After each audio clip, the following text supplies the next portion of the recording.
नमस्कार मु doctor Surya Prakash Chaudhary professor neurology. आज नवेम्बर 17 तारिख नेशनल एपिलेप्सी डे जातीय अपस्मार दिवस। आम समस्ते जानिछे एपिलेप्सी किंबा फिट्स किंबा अपस्मार कहतु मृगी कहतु दोहरा कहतु बात कहतु जहाँ भी कहतु विभिन्न अंचल में विभिन्न प्रकार नामकरण अच्छी।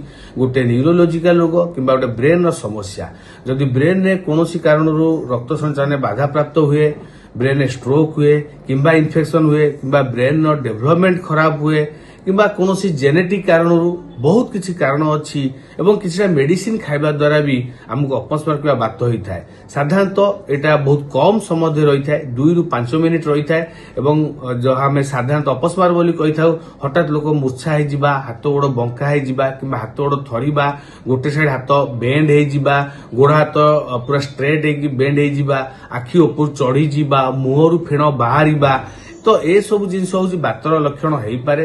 तो समस्त सतर्क रुहतु। जदि आम यहाँ ट्रिटमेंट न करवा तो निहाती भाव में घातक हो पारे। बहुत नुआ मेडिसिन आजिकल आसीगला जोटा कि अपस्मार किंबा बात को संपूर्ण रूपे भल करी होउची। तो जो लोकंकर धारणा अच्छी ना बात रोग केबे भल हबनी, झड़ा फुंका विभिन्न प्रकार देशी चिकित्सा करछंती तो से जिनस से माने जानतु एवं डाक्टर को किंबा कोन स्नायुरोग विशेषज्ञ परामर्श कर इमिडिएट निज ट्रिटमेंट कर नियंतु।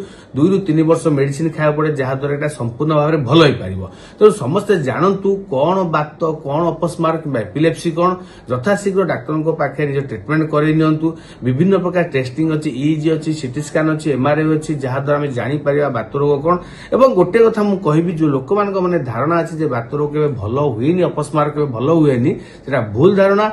एबे ट्रिटमेंट आसी जाइए अपस्मार को आम संपूर्ण भाव भल कर। तेणु आज जातीय अपस्मार दिवस समस्त दर्शक मानक यहाँ मोर आह्वान रहा। धन्यवाद।